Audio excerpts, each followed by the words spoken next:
"I'll give you $5,000 if you serve me in Russian," the mafia boss boomed, his voice slicing through the comfortable hum of Natasha's restaurant. His cronies chuckled, a chorus of sycophantic amusement, as he leaned back, his eyes laser-focused on the young waitress. Her name tag read, Anya. Anya's grip tightened on her notepad, her knuckles gleaming bone-white. A forced, polite smile stretched across her face, a mask for the frantic calculations swirling in her mind. Rent was looming just 3 days away. Her mother's medication, a relentless drain, had doubled in cost, and her scholarship barely covered the mountain of textbooks required for her classes. The mafia boss, known simply as Victor, smirked at her hesitation, clearly relishing the imbalance of power. His designer suit, impeccably tailored, and the glint of his gold watch screamed wealth, while the subtle bulge beneath his jacket whispered danger to anyone perceptive enough to notice. "I studied Russian for 4 years before dropping out to support my family," Anya replied, her voice steady, her Russian flawless. Her accent was so authentic, so undeniably native, that it momentarily stunned Victor into silence. The restaurant hushed, the ambient noise fading away as his smug expression morphed into genuine surprise. Victor's eyebrows shot up, his lips parting slightly as the reality of the situation sunk in.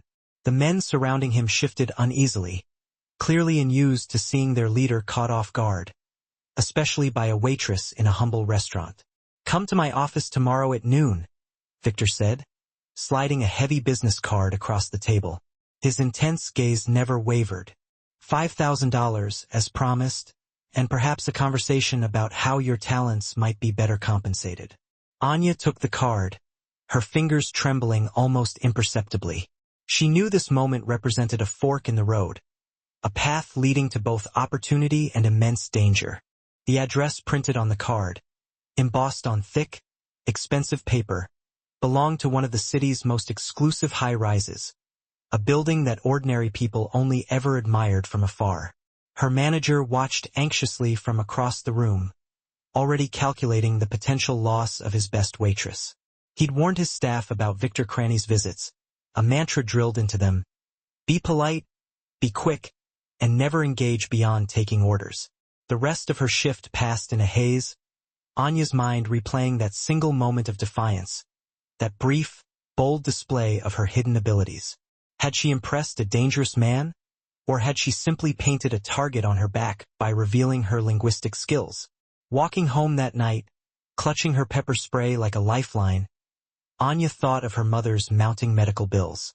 $5,000 would cover 3 months of treatment, buying her precious time while she desperately searched for a more permanent solution to their crushing financial crisis.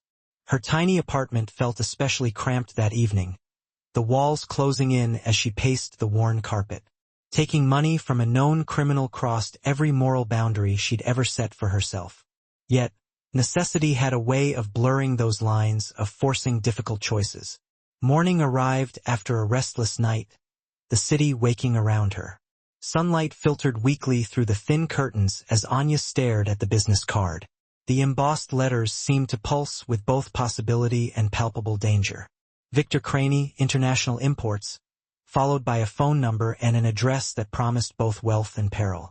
At precisely 11:58, Anya stepped into the gleaming lobby of Horizon Towers, her second-hand clothes drawing curious glances from the impeccably dressed security staff.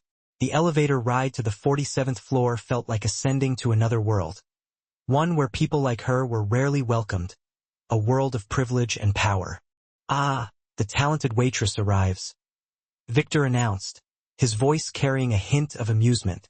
His assistant ushered Anya into a corner office with floor-to-ceiling windows offering a breathtaking view of the city sprawling below.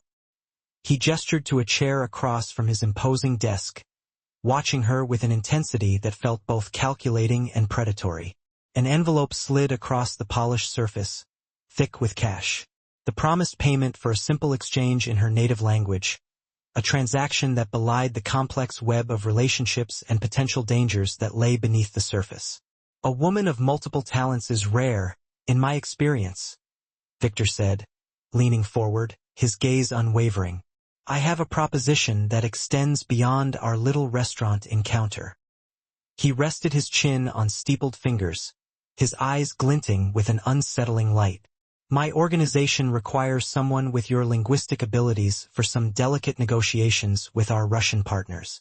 Anya's fingers hovered over the envelope, the moral conflict raging within her visible in her hesitation. I'm just a waitress trying to get through college and support my mother, she replied, knowing, even as she spoke, that her simple life had already begun to unravel, the threads pulled loose by a single fateful decision. Victor's laugh was surprisingly warm, a jarring contrast to the coldness that resided in his eyes. We all have roles we play, Anna Petrova. Yours as a struggling waitress, mine as a businessman with diverse interests spanning legal boundaries. The view from his office showcased a city divided, gleaming skyscrapers towering above the neighborhoods where people like Anya fought daily for survival. The metaphor wasn't lost on her. She reluctantly accepted both the money and his business proposition, knowing she was stepping into a world where the stakes were incredibly high. 3 times your current salary, flexible hours around your classes, and complete coverage of your mother's medical expenses. Victor listed the terms, his voice smooth and persuasive, while pouring 2 glasses of amber liquid. All for accompanying me to meetings and translating conversations accurately. Anya took a careful sip, wincing at the burn of expensive whiskey as it traveled down her throat. The offer represented everything she desperately needed, wrapped in a package she knew was inherently dangerous to accept. Her mother's face flashed in her mind, growing thinner each day, her brave smiles unable to mask the pain of illness and worry. What exactly would these translations involve? She asked, already suspecting the answer would blur ethical lines, pushing her further into the moral gray area she was trying to avoid. Nothing that should trouble your conscience excessively, Victor replied with practiced ease, though his eyes narrowed slightly at her probing question. Business discussions, cultural nuances that might be lost on me despite my rudimentary Russian vocabulary. Their conversation was interrupted by a sharp knock. A man, Dmitri, Victor's second in command, entered without waiting for permission. He cast a suspicious glance at Anya before whispering urgently in his boss's ear about shipment complications. Victor's expression darkened momentarily before he dismissed Dmitri with a casual wave. First task, dinner tonight with associates from Moscow who prefer their negotiations conducted in their mother tongue, he said, his tone leaving no room for argument, making it clear that refusal wasn't an option. That evening, dressed in clothes hastily purchased with Victor's advance, Anya entered the private dining room of Label, the city's most exclusive restaurant. 5 men turned to evaluate her with expressions ranging from curiosity to barely concealed hostility. My new cultural attaché, Victor introduced her, his hand resting possessively on her lower back, making Anya fight the urge to step away. She'll ensure our conversations lose nothing in translation this evening. The oldest Russian, a man with silver hair and cold eyes, addressed her directly in his native language. So young to be involved in our world. Does she understand what happens to people who misinterpret sensitive conversations? Anya swallowed hard, translating his words precisely for Victor while subtly omitting the threatening undercurrent, the veiled menace that hung in the air. Her first lesson in this dangerous new role was already clear. Some things were better left unsaid. Victor's smile never reached his eyes as he responded through Anya, each exchange revealing layers of meaning, hidden agendas, and subtle power plays. She was no longer just translating words, but navigating a complex web of power, threats, and carefully calculated negotiation. 3 weeks into her new role, Anya had developed a precarious system. Hospital visits with her mother in the mornings, classes when possible, and evenings spent in luxury restaurants or private clubs where Victor conducted his business. The double life was exhausting, both physically and emotionally, but financially rewarding, providing a lifeline for her and her mother. Your daughter is glowing these days, the nurse commented to Anya's mother during a treatment session. Whatever new job you mentioned she found, it seems to be doing wonders for her stress levels. If only they knew the truth, Anya thought bitterly as she smiled and agreed. The physical toll of her secret life was cleverly hidden beneath expensive makeup provided by Victor, who insisted his translator always appear polished and professional, a reflection of his own power and influence. In Victor's world, Anya observed a complex hierarchy that reminded her of wild animal documentaries. Displays of dominance, careful challenges, and the constant threat of violence lurking beneath civil conversations.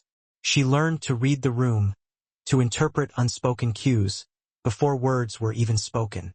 "You're a natural," Victor commented after a particularly tense meeting with Ukrainian suppliers went surprisingly well. "Most people in your position would have cracked under pressure or tried to exploit their knowledge for personal gain." Anya recognized the statement for what it was, both a compliment and a thinly veiled warning. "I'm just doing the job you're paying me for," she replied carefully, maintaining the professional distance that had so far kept her safe. The line between professional obligation and personal involvement began to blur as Victor increasingly requested her presence at events unrelated to business, social gatherings where she found herself surrounded by wealth and influence. "My associates find you intriguing," he explained when she questioned the necessity of attending a charity gala, his tone suggesting that her presence was more about image and perception than actual translation needs. That night, watching Victor charm socialites and politicians with the same ease he intimidated rivals, Anya glimpsed something unexpected, a fleeting glimpse behind the carefully constructed facade. Moments of genuine passion when discussing art with a museum curator, a flash of vulnerability when mentioning his childhood. "He wasn't always like this," whispered Irina, the elegant wife of one of Victor's associates, noticing Anya's observation. Before his father was killed, Victor studied literature and painted, talents buried under necessity and vengeance. The information shifted something in Anya's perception, complicating her neatly categorized view of Victor as simply a dangerous criminal. The realization that he contained depths beyond his fearsome reputation made her job both easier and infinitely more complicated. Her university friends drifted away, unable to relate to her vague explanations about her new job and increasingly expensive possessions. The isolation pushed her further into Victor's orbit, where at least she understood the rules, however dangerous they might be. One rainy Tuesday, Victor unexpectedly asked about her classes, displaying surprising knowledge about her literature major. Dostoevsky understood that every man contains multitudes, saint and sinner existing simultaneously. He commented while reviewing business documents, his words echoing the complexity of his own character. Their conversation about Russian literature continued for hours, revealing a side of Victor few were privileged to see. When he described his childhood dreams of becoming a professor before family obligations intervened, Anya recognized the shadow of regret in his voice. "Perhaps in another life," Victor concluded with uncharacteristic softness before his phone rang and his expression hardened once more. The glimpse behind his carefully constructed facade vanished as quickly as it had appeared, replaced by the cold, calculating demeanor she had come to expect. Later that night, lying awake in her new apartment, a security necessity according to Victor, Anya confronted an uncomfortable truth. The line separating her from the world she'd entered was thinning, and her moral objections were weakening with each passing day, eroded by necessity and the undeniable benefits her association with Victor provided. The Russian lessons began unexpectedly one evening in Victor's penthouse, as he struggled with pronunciation for an upcoming meeting. "Teach me properly," he demanded, pushing aside security reports to make space for language practice at his dining table. Anya discovered that Victor was a demanding but dedicated student, approaching language acquisition with the same intensity he brought to business negotiations. His frustration when unable to master certain sounds revealed a perfectionist streak that extended beyond his criminal enterprises. "My father insisted Russian was beneath us, a language for servants and enemies," Victor confessed during their third lesson. "But I always found it beautiful, especially when my nanny would sing lullabies she thought I was too young to remember." Their lessons evolved into cultural exchanges, Anya sharing stories from her grandmother, while Victor revealed fragments of his fractured childhood. Glimpses into the past that shaped the man he had become. The power dynamic shifted subtly during these moments, equalizing in ways that made both uncomfortable yet undeniably intrigued. During their fourth lesson, Anya discovered a small sketchbook tucked beneath business files. Drawings with remarkable talent showing Moscow's skyline at dawn. Sketches that revealed a hidden artistic soul. Victor snatched it away with uncharacteristic embarrassment. A glimpse of artistic sensitivity at odds with his brutal reputation. My mother was Russian, Victor revealed unexpectedly one evening, the confession emerging after 3 glasses of vodka. Father forbade her language in our home after their marriage, a control tactic that broke her spirit years before cancer took her body. As winter deepened, their lessons moved beyond mere language to cultural immersion. Victor's chef preparing traditional Russian dishes, while Anya selected classic films from her homeland. These cultural bridges revealed commonalities neither had anticipated finding in the other, a shared heritage that transcended their vastly different lives. You remind me of someone, Victor said one evening, his guard momentarily lowered after recounting a rare happy memory. A girl from my neighborhood who saw more in me than others did before circumstances forced different paths. Anya carefully maintained professional boundaries despite these growing personal connections, acutely aware of the dangers of misinterpreting their relationship. Victor might show glimpses of humanity, but his business remained built on exploitation and violence, a foundation of brutality she could never truly ignore. The first time she witnessed that violence firsthand came during a routine translation assignment at the warehouse. A supplier who had shorted a shipment knelt bleeding on the concrete floor, while Dmitri stood over him with brass knuckles gleaming under fluorescent lights. Tell him his options in his native tongue, Victor instructed calmly, as if requesting a menu translation rather than delivering life or death ultimatums. Make sure he understands exactly what failure costs in our organization. Anya's hands trembled as she relayed the message, her voice steadier than she felt. The man's terrified eyes locked with hers. Pleading silently for mercy, she had no authority to grant in this brutal world she'd entered. That night, alone in her bathroom, Anya scrubbed her hands until they were raw, trying to wash away the moral compromise of her participation. The salary that once seemed worth any ethical flexibility now felt heavy with the weight of complicity, tainted by the violence she had witnessed. The following morning, Victor appeared at her door unannounced, his expression unreadable as he studied the dark circles under her eyes. The first time is always difficult, he said simply, offering no apology, but a strange acknowledgement of her distress, a recognition of the moral burden she now carried. Instead of business, he suggested breakfast at a small bakery owned by an elderly Russian couple, a place filled with the familiar aromas and sounds of her cultural heritage.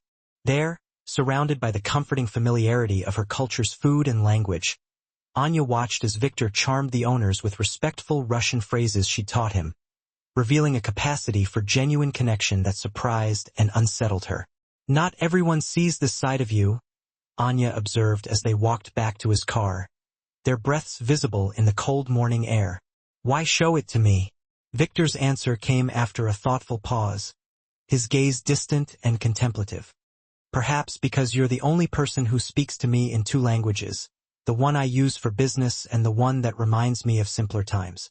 The complexity of their relationship deepened when Anya's mother experienced a medical emergency, requiring experimental treatment not covered by insurance.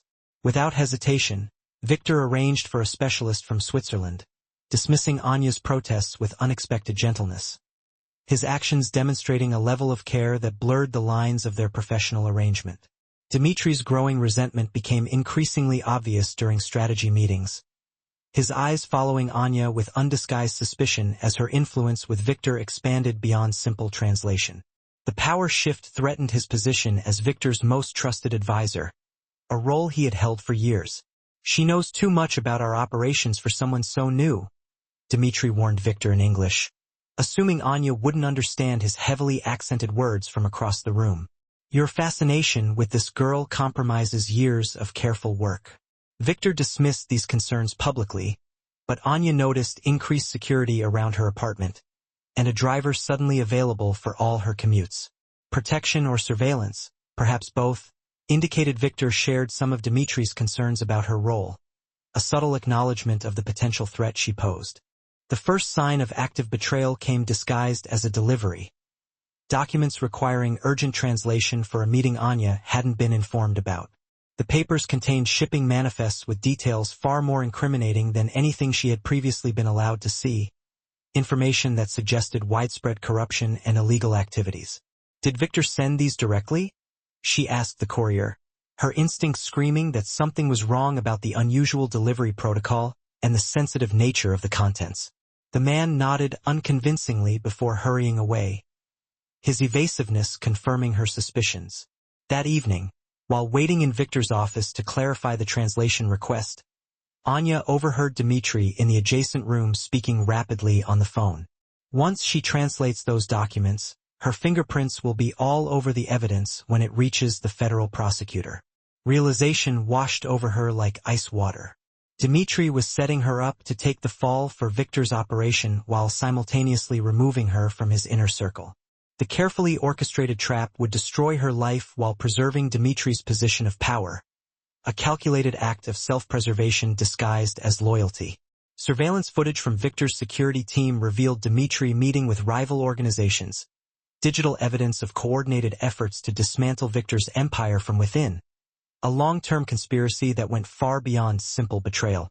Anya discovered coded messages in the translation documents, subtle linguistic markers suggesting the information had originated from federal informants, a sign that Dmitri wasn't just betraying Victor, but actively collaborating with law enforcement. He was framing her as the conduit for their investigation, ensuring she would take the fall for his own crimes. Her university advisor's unexpected call added another layer of complication, informing her that the scholarship board was questioning her sudden financial improvement and reduced class attendance. Dmitri's plan included undermining every aspect of her life, leaving her with no refuge if his plot succeeded. With trembling hands, Anya photographed the conversation calendar on Victor's desk, confirming he had no knowledge of the translation request. The betrayal targeted both of them, using her as the pawn in a larger game designed to bring down Victor's entire operation. Victor's unexpected early return to the office left Anya no time to escape without explanation, forcing her to confront him with the truth. She spilled out the details of the documents, Dmitri's phone conversation, and the elaborate setup designed to implicate them both, revealing the depth of the conspiracy against him. Initially skeptical, Victor's expression shifted as he examined the unauthorized documents and verified his schedule discrepancies. His face transformed with a cold fury that reminded Anya exactly who she'd aligned herself with in this dangerous game, the potential for violence simmering beneath his controlled exterior. "You could have taken these documents directly to the authorities to save yourself," Victor observed, studying her with new intensity, his eyes searching for any sign of deception.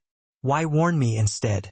The question hung between them, loaded with implications neither was prepared to fully articulate, a test of loyalty that would determine their future. Anya's response came with unexpected honesty, a vulnerability that surprised even herself. "Because despite everything, I believe you would have done the same for me."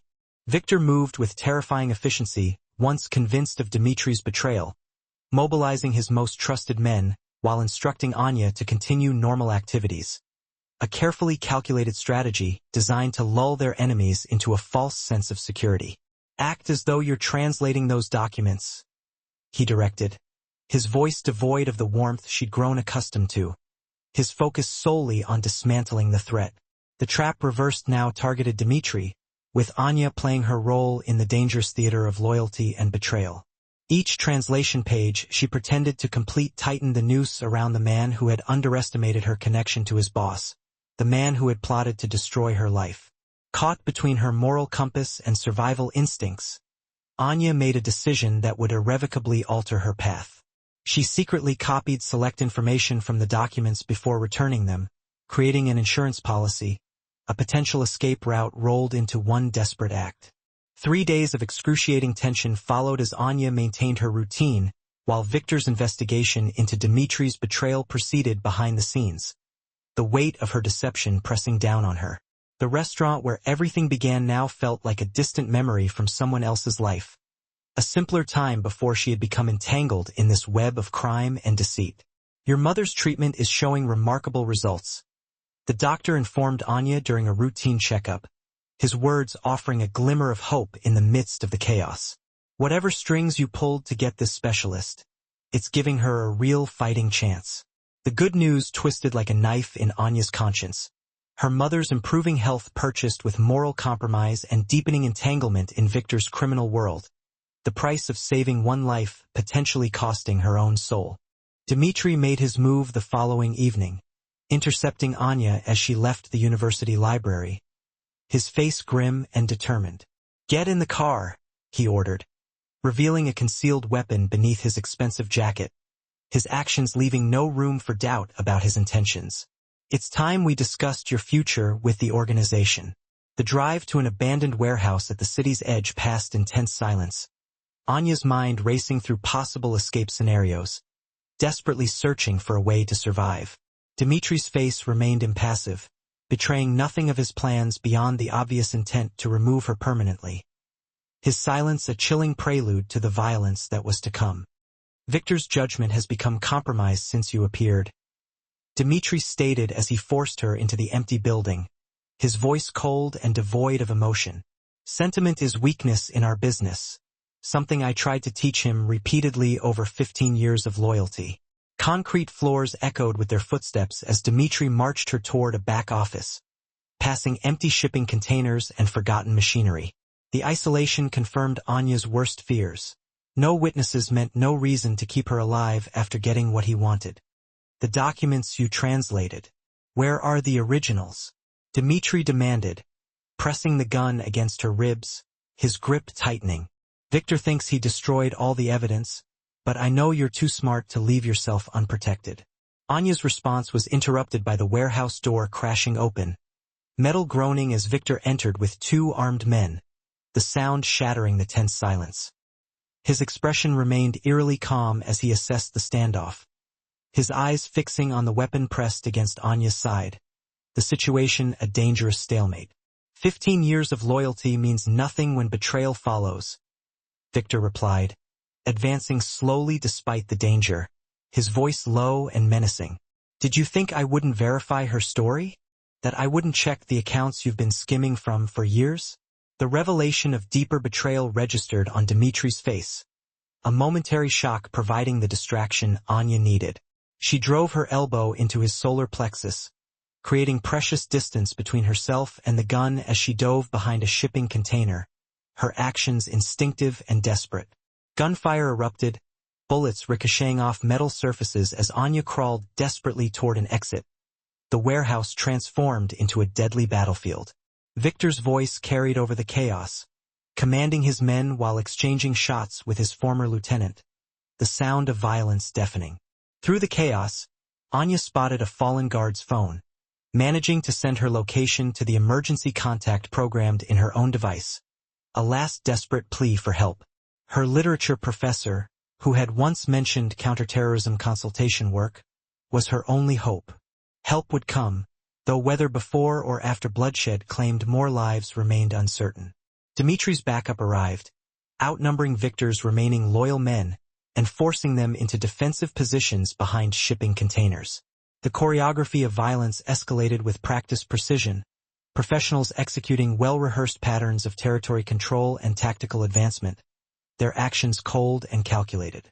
A spray of bullets shattered the windows above, raining glass that sliced Anya's cheek as she army-crawled toward a maintenance door, her world collapsing around her.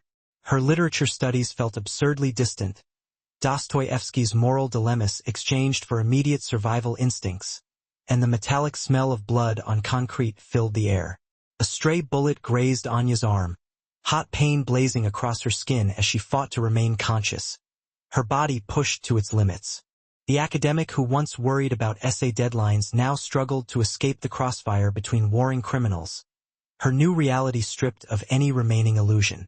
Blood loss and adrenaline made the world tilt sickeningly as Anya finally reached a side door, collapsing against it in exhaustion. The cool night air hit her face as she stumbled into the alley, survival instinct propelling her forward despite the growing weakness in her limbs. A familiar black car screeched to a halt beside her, Victor emerging from the driver's seat with blood staining his custom suit, his face grim but relieved. "It's over," he stated simply, reaching for her injured arm with unexpected gentleness, his touch both comforting and terrifying. Dmitri won't betray anyone again. The drive to Victor's private doctor passed in hazy silence, shock setting in as Anya processed how completely her life had transformed. The waitress who once dreamed of literature degrees now sat bloodied beside a man who had killed to protect both her and his criminal empire, her fate inextricably linked to his. 3 fractured ribs, mild concussion, and significant blood loss. The doctor reported to Victor while treating Anya's wounds, his voice professional and detached. She needs complete rest for at least 2 weeks. No translation work, no university, nothing stressful. Victor nodded curtly, his usual composure restored despite the violence of the preceding hours. Only the occasional glance toward Anya betrayed any concern beyond professional interest in his translator's recovery, his emotions carefully concealed. Recovery took place not in Anya's apartment, but in a secluded lakeside property Victor claimed belonged to a distant relative. The isolation provided safety, but also forced constant proximity between patient and protector, blurring the lines of their relationship even further. During those critical first days, the police found Dmitri's body, the details of his death a grim reminder of the world she now inhabited. Victor informed her on the 3rd morning, setting a breakfast tray beside her bed with unexpected domesticity, his actions blurring the lines between ruthless crime boss and caring protector. Official report says gang violence, technically accurate if not complete. Anya's hands trembled slightly as she reached for the tea, the reality of her situation crystallizing with brutal clarity. She was now a witness to murder, a recipient of blood money, and dependent on a criminal's protection. Lines crossed that could never be uncrossed. My organization is vulnerable while I'm handling this situation, Victor admitted, surprising her with his candor. Dimitri's betrayal has created opportunities for rivals to move against my interests in the city. The unexpected vulnerability in this confession shifted something between them, Victor revealing weaknesses he would show to no one else. Anna recognized the dangerous intimacy developing between captive and captor, victim and protector, student and teacher. During her 2nd week of recovery, Victor received news that his primary distribution warehouse had been seized by authorities acting on an anonymous tip. His carefully controlled facade cracked momentarily, revealing the panic beneath his composed exterior. "They're closing in from all sides," he murmured, pacing the cabin's living room while making rapid phone calls in multiple languages. "Someone is systematically dismantling everything I've built over 20 years. Anya's suggestion came hesitantly. "Your legitimate businesses, the import, the restaurants, the art gallery, they're still untouched. Perhaps it's time to consider transitioning completely to legal enterprises." Victor's laughter held no humor as he dismissed the idea. "My legitimate businesses exist to launder money from the others. Without the criminal enterprises, everything collapses, including my protection for you and your mother's medical care." The harsh truth hung between them, both acknowledging the toxic dependency their relationship had cultivated. Anna's moral compromise had grown from one desperate decision into a lifestyle she could no longer easily escape. Their isolation ended abruptly when an unexpected visitor arrived. Irina, the wife of Victor's associate, appeared with urgency and without her husband. "Gregory has been arrested," she announced without preamble. "They're coming for you next." Irina's proposal was shocking in its simplicity. "I have connections with federal prosecutors willing to offer immunity in exchange for specific information. Not everything, Victor, just enough to satisfy them while preserving your core assets." The proposal included an unexpected component, evidence implicating higher profile targets that would satisfy federal authorities more than Victor's mid-level organization. Irina had compiled dossiers on politicians and corporate executives whose corruption dwarfed Victor's criminal activities. "My husband never knew my true background," Irina explained, removing an expensive wig to reveal closely cropped hair and extracting colored contacts. "Former intelligence operative repurposed to domestic monitoring. My marriage was my cover, not my identity." The revelation transformed their power dynamic instantly. Anna and Victor, now recognizing they were pieces in a larger game orchestrated by invisible players. Their relationship, built on translation and cultural exchange, had inadvertently intersected with national security operations beyond their comprehension. Victor's refusal was immediate and predictable, but Anna noticed the calculation behind his eyes. For the first time since she'd known him, the unshakable crime boss was considering compromise instead of dominance or destruction. The plan formed over 3 tense days of negotiation, with Irina serving as unexpected mediator between Victor's criminal world and legitimate authorities. Limited immunity in exchange for information about international suppliers would satisfy the prosecution while allowing Victor to preserve his domestic operations. "Why are you helping him?" Anna asked Irina during a rare moment alone. "Your husband is already imprisoned. Cooperating with Victor seems counterproductive to your own interests." Irina's smile held secrets deeper than Anna could fathom. "Gregory was never the real power in our marriage," she confessed, removing her designer sunglasses to reveal eyes sharp with intelligence. "Victor's organization benefits from my connections in ways even he doesn't fully comprehend." The revelation of this shadow player reshuffled Anya's understanding of the power dynamics she'd been observing. Women in this world weren't merely decorative accessories, but often the hidden architects behind seemingly male-dominated structures. Their carefully constructed deal collapsed when federal agents raided the lake house without warning, clearly operating on fresh intelligence that bypassed Irina's carefully cultivated channels.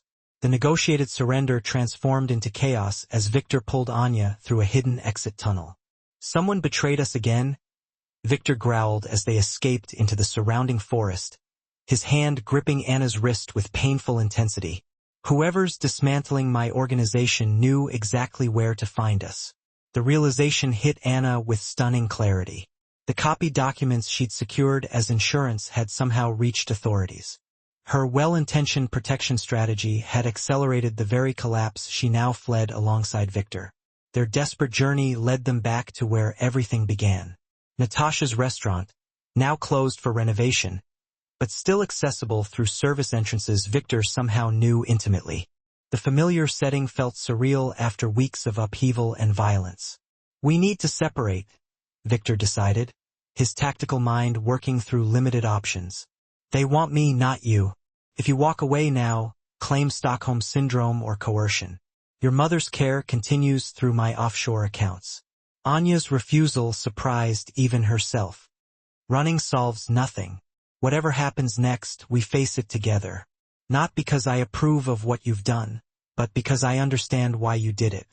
The standoff began at midnight when federal agents surrounded the restaurant. Their negotiator's voice amplified through speakers demanding Victor's peaceful surrender. Inside, Victor and Anna sat at the same table where their story had begun months earlier. "I never paid you that $5,000 from our first bet," Victor realized with unexpected laughter, the absurdity of remembering such a detail in their current circumstances breaking through the tension. "You earned it fair and square with your Russian." Anna reached across the table, taking his hand in a gesture that acknowledged their complicated journey. "The money was never what changed my life," she replied softly. "It was discovering that people are rarely what they first appear to be." Outside the restaurant, media vans assembled alongside tactical units, cameras ready to capture the fall of a notorious criminal figure. The narrative already being constructed would flatten their complex story into simplistic headlines. "Villain captured, innocent saved," erasing the moral ambiguities that define their actual experience. Through the restaurant's security feed, they watched federal agents establishing perimeter positions with military precision. "They're being careful. Someone told them about my combat background," Victor observed with professional respect for their tactical approach. Anya noticed a familiar face among the federal commanders. Her literature professor now revealed in body armor with credential badges. The separate worlds she'd tried to maintain had collapsed into a single narrative. Academic mentor and law enforcement now converging at this climactic moment.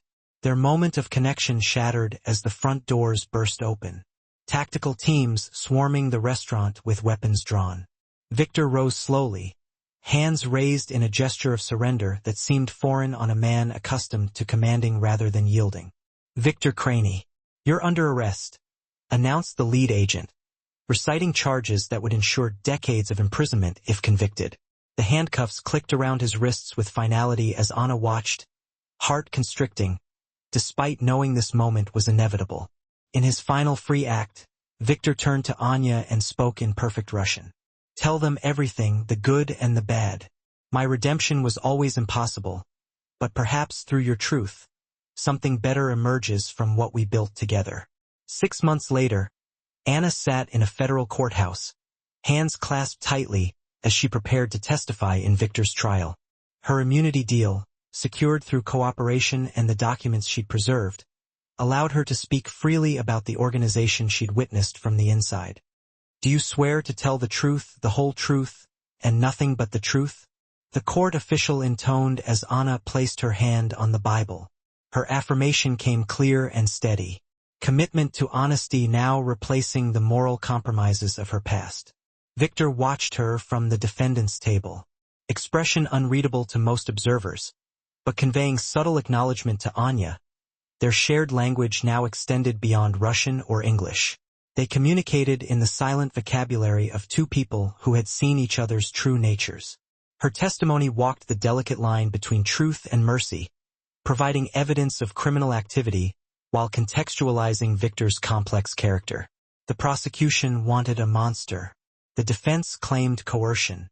Anya offered something more authentic, a flawed human caught in systems of his own making. The defendant showed capacity for both extraordinary cruelty and unexpected compassion, she concluded after hours of questioning. His organization destroyed lives through illegal activities, yet also provided medical care to my mother when legitimate systems failed her. The jury's deliberation lasted 3 days before returning with a verdict that acknowledged the complexity of the case. Victor received a 15-year sentence instead of life, punishment tempered with the possibility of eventual redemption through the testimony of the waitress he'd once mocked. Natasha's restaurant reopened under new management with Anna now holding partial ownership thanks to a legitimate business arrangement Victor had established before his arrest. The establishment became a symbol of second chances rather than criminal enterprise. Anna completed her literature degree while managing the restaurant. Her thesis examining moral ambiguity in Russian classics with insights drawn from personal experience. Professors noted her unusual depth of understanding when discussing characters who straddled worlds of darkness and light. Her mother's recovery progressed steadily, the specialized treatment having arrested the disease's progression before Victor's legitimate medical foundation continued coverage. The foundation became Anya's focus beyond academics, channeling resources toward families facing similar healthcare crises. Twice monthly, Anna visited the federal prison, conversing with Victor in both languages as he served his sentence. Their relationship defied simple categorization, not quite friendship beyond business, yet bound by experiences too profound to abandon. "You could have disappeared with the money," Victor observed during one visit, his face thinner, but eyes still sharp with intelligence. "Instead, you built something lasting from the wreckage of my mistakes." Anna's smile acknowledged the observation's truth. "We're defined not by our worst moments or best intentions, but by what we choose to build after everything falls apart," she replied. Wisdom earned through their shared journey. The restaurant hosted a weekly Russian cultural night, creating community spaces where immigrants and locals connected through language, food, and stories. Anya's initial linguistic talents had evolved into bridge building between worlds that rarely intersected peacefully. On quiet evenings, she sometimes remembered their first encounter, his arrogant challenge, her desperate acceptance of the bet. The memory no longer carried bitterness or regret, but stood as the unexpected catalyst for a transformation neither could have anticipated. Victor's legitimate businesses continued operating under trusts he'd established, providing employment and stability in communities once exploited by his criminal enterprises. Redemption came not through erasing past sins, but through creating future possibilities that might balance the scales. Anna's graduation ceremony coincided with her mother's 1-year anniversary of remission.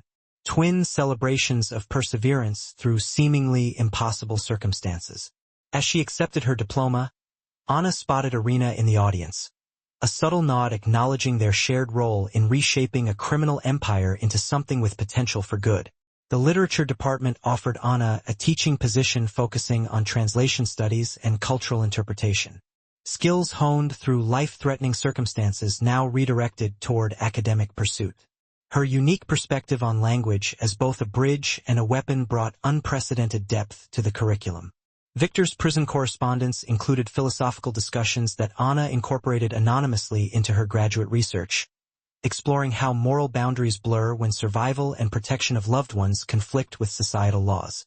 Their exchanges evolved into a manuscript examining ethical relativism through real-world application. International students flocked to Anna's translation workshops, unaware that her expertise derived from high-stakes negotiations where misinterpreted words carried lethal consequences. The authenticity in her teaching stemmed from experiences too complex to share yet too valuable to abandon. Thank you all for following this story to the end. If you enjoyed it, please write in the comments where in the world you're watching from. And don't forget to like, subscribe, and share this video, as your support is crucial for me to continue creating content. Her dependence on a criminal's protection had sealed her fate. The lines crossed now permanent, indelible. My organization is incredibly vulnerable while I'm navigating this mess. Victor confessed, his unexpected honesty momentarily taking her aback. Dimitri's betrayal has given my rivals an opening. They're circling, ready to exploit my weaknesses in the city. This unexpected glimpse of vulnerability forged a strange new bond between them. Victor, a man who guarded his emotions fiercely, was now revealing cracks in his armor, exposing weaknesses he wouldn't dare show to anyone else. Anna recognized the unsettling intimacy blooming in their unconventional relationship. Captive and captor, victim and protector, student and teacher all rolled into one precarious dynamic. As Anna began her second week of recovery, news arrived that sent shockwaves through Victor's meticulously constructed world. Authorities, acting on an anonymous tip, had seized his primary distribution warehouse. The carefully maintained facade of control that Victor always projected flickered, giving way to a glimpse of the raw panic churning beneath the surface. "They're closing in on me from all sides," he muttered, pacing the confines of the cabin's living room, his voice tight with frustration as he juggled a flurry of phone calls in rapid-fire, multilingual exchanges. "Someone is systematically dismantling everything I've spent the last 20 years building, piece by piece." Anya, hesitant but resolute, offered a suggestion. "Your legitimate ventures? The import business? The restaurants? The art gallery? They remain untouched, don't they? Perhaps it's time to seriously consider a complete transition to fully legal enterprises." Victor's laughter, devoid of any genuine mirth, echoed coldly as he brushed aside the idea. "My so-called legitimate businesses are merely elaborate fronts, designed to launder the profits generated by the others. Without the backing of my criminal enterprises, the entire structure crumbles, including the protection I'm providing for you and your mother's critical medical care." The stark truth hung heavy in the air between them, both acutely aware of the toxic dependency that had become the foundation of their relationship. Anna's initial moral compromise, born from a desperate situation, had spiraled into a lifestyle that felt increasingly impossible to escape. Their self-imposed isolation shattered abruptly with the unexpected arrival of a visitor. Irina, the wife of one of Victor's closest associates, materialized with an air of urgency, conspicuously without her husband. "Gregory's been arrested," she announced bluntly, wasting no time on pleasantries. "They're coming for you next, Victor." Irina's proposal was audacious in its simplicity. "I have connections with federal prosecutors who are prepared to offer you immunity, but in exchange for specific information. I'm not talking about a complete confession, Victor, just enough to appease them while allowing you to safeguard your core assets." But the proposition came with an unexpected twist.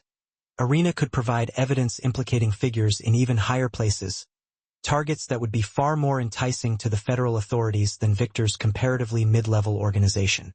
Irina had been diligently compiling dossiers on corrupt politicians and powerful corporate executives, whose illegal activities made Victor's empire look like small potatoes. "My husband was never privy to my true identity," Irina explained, matter-of-factly removing an expensive, perfectly styled wig to reveal short, cropped hair. She then proceeded to extract her colored contact lenses, revealing a steely gaze. I'm a former intelligence operative, reassigned to domestic surveillance. My marriage to Gregory was simply my cover, not my real identity. This stunning revelation irrevocably altered the balance of power in the room. Anna and Victor were now forced to confront the reality that they were merely pawns in a far larger, more complex game orchestrated by unseen players. Their unlikely relationship, built on shared language, cultural understanding, and a surprising degree of mutual respect, had unknowingly intersected with national security operations that dwarfed their comprehension. Victor's initial reaction was immediate and predictable, a flat-out rejection of the offer. However, Anna detected a flicker of calculation in his eyes. For the first time since she'd met him, the seemingly unshakable crime boss was considering compromise rather than resorting to his usual tactics of dominance or outright destruction. Over the next 3 days, a tense plan began to take shape, with Irina acting as an unexpected mediator between Victor's criminal underworld and the legitimate world of law enforcement. The proposed deal, limited immunity in exchange for detailed information about his international suppliers, enough to satisfy the prosecution while allowing Victor to maintain his domestic operations relatively intact. During a rare private moment, Anna questioned Irina, "Why are you doing this? Why are you helping him? Your husband is already behind bars. Cooperating with Victor seems counterproductive to your own interests." Irina's knowing smile hinted at secrets that ran far deeper than Anna could possibly imagine. Gregory was never the real power in our marriage, she confessed, finally removing her designer sunglasses to reveal eyes that burned with fierce intelligence. Victor's organization has benefited from my connections in ways that even he doesn't fully grasp. The unveiling of the shadow player forced Anya to reassess her entire understanding of the dynamics at play. She realized that the women in this world weren't just decorative accessories. They were often the hidden architects, quietly shaping the power structures that were seemingly controlled by men. Their meticulously crafted agreement shattered without warning when federal agents launched a surprise raid on the lake house. It was clear they were operating with fresh intelligence, information that somehow circumvented Irina's carefully cultivated channels. The negotiated surrender dissolved into utter chaos as Victor, with a surge of adrenaline, yanked Anya toward a hidden escape tunnel. "Someone's betrayed us. Again?" Victor growled as they scrambled into the dense forest, his grip on Anna's wrist uncomfortably tight. "Whoever's behind the dismantling of my organization knew exactly where to find us." The shocking realization hit Anna with the force of a physical blow.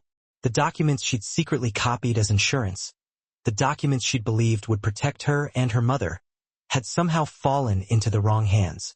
Her misguided attempt at self-preservation had, ironically, accelerated the very collapse she was now desperately fleeing alongside Victor. Their perilous journey led them back to where it all began, Natasha's restaurant.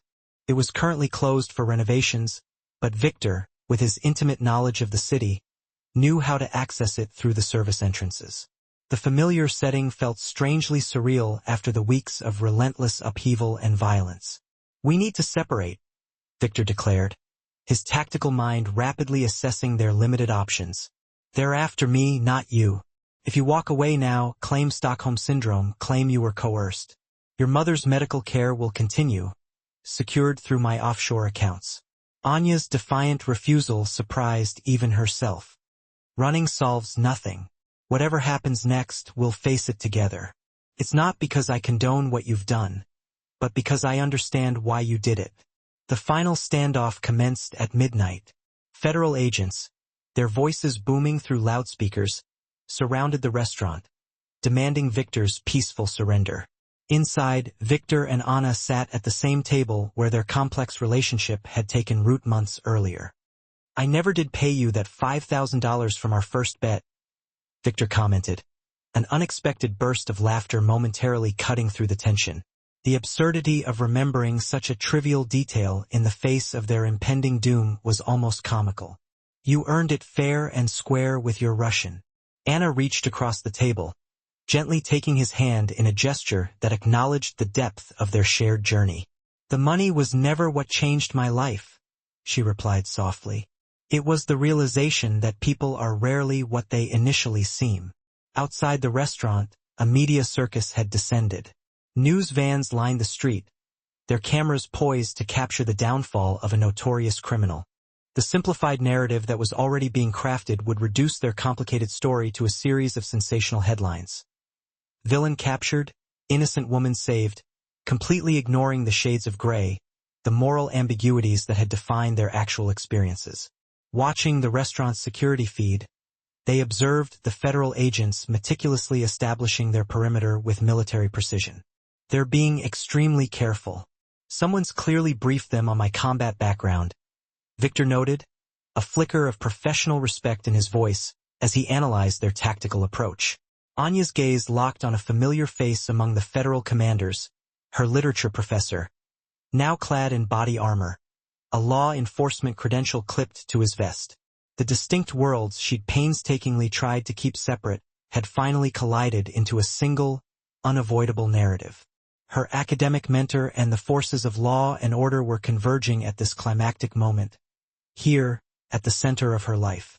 Their fragile moment of connection shattered as the front doors of the restaurant burst open. Tactical teams swarmed inside, weapons drawn and trained. Victor rose slowly, his hands raised in a gesture of surrender that felt strangely unnatural for a man who was accustomed to giving orders, not obeying them. "Victor Craney, you're under arrest," the lead agent announced, reciting the list of charges that would likely condemn him to decades behind bars if he was convicted. The handcuffs clicked shut around his wrists, a sound of finality that echoed through the restaurant as Anna watched, her heart heavy, despite knowing that this moment was inevitable. In what might be his final act of freedom, Victor turned to Anya and spoke to her in flawless Russian. "Tell them everything," he instructed, his voice firm but gentle. "The good, the bad, all of it. My redemption was always a long shot, but maybe through your honest portrayal, something better can emerge from the wreckage of what we built together." 6 months later, Anna sat in a federal courthouse, her hands clasped tightly in her lap, steeling herself to testify in Victor's trial. The immunity agreement she had secured through her cooperation, and the incriminating documents she'd meticulously preserved, had given her the opportunity to speak freely about the inner workings of the organization she'd witnessed firsthand. "Do you swear to tell the truth, the whole truth, and nothing but the truth, so help you God?" The court official intoned, his voice droning as Anna placed her hand on the worn leather of the Bible. Her affirmation was clear and unwavering, a declaration of her commitment to honesty that now replaced the moral compromises of her past. Victor watched her from the defendant's table, his expression unreadable to most observers. But to Anya, his eyes conveyed a subtle nod of acknowledgement, their shared language now transcending the boundaries of Russian or English. They were communicating in the silent, unspoken vocabulary of two people who had seen each other's true selves, flaws and all. Her testimony was a delicate balancing act, a careful dance between truth and mercy. She provided factual evidence of Victor's extensive criminal activities, but she also skillfully contextualized his complex, often contradictory, character. The prosecution wanted to paint him as a one-dimensional monster. The defense argued that he was a victim of coercion. Anya offered something far more nuanced, a portrait of a flawed human being trapped in a web of his own making. "The defendant has demonstrated the capacity for both extraordinary cruelty and unexpected compassion," she concluded, after hours of rigorous questioning. "His organization has undoubtedly destroyed lives through its illegal activities, yet it also provided my mother with the life-saving medical care she desperately needed when legitimate systems failed her." The jury deliberated for 3 long days before finally reaching a verdict that seemed to reflect the inherent complexities of the case. Victor was sentenced to 15 years in prison, far less than the life sentence that had seemed inevitable. His punishment was tempered by the possibility of eventual redemption, largely due to the compelling testimony of the former waitress he had once mocked and underestimated. Natasha's restaurant, a silent witness to so much drama, reopened under new management. Thanks to a legally sound business arrangement that Victor had established before his arrest, Anna was now a partial owner.